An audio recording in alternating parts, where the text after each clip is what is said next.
Hello guys, papakita ko sa inyo ngayon tong aking 2000 Honda Civic na hatchback, no? Yan. Yan siya. Kita ko sa inyo sa malayo. Yan. Yan. Bali kinakalawang na to, inayos ko lang noon, no? Yan siya. Yan. Yan. Yan. Kita ko sa inyo ang engine, D-series lang to. Yan, D-series engine. Lagay lang natin yung hood prop.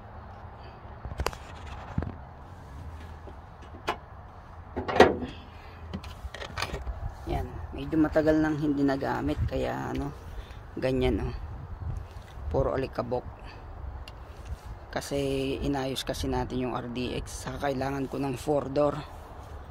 Yan, pero pinapapandar pa rin naman natin to. Yan,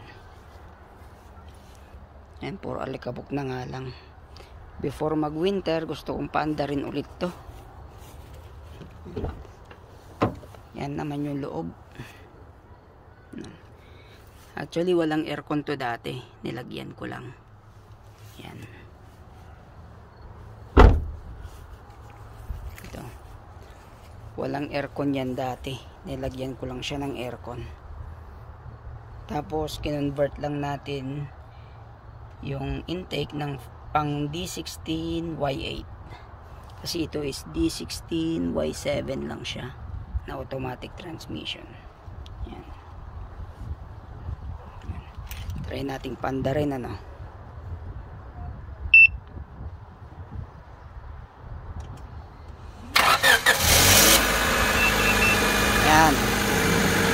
Umaandar na siya. Pati yung aircon, umaandar na rin. Medyo maingay nga lang. So, yan lang guys. Yan. D16 Y7 engine. Yan. Okay, that's all for the day. Bye.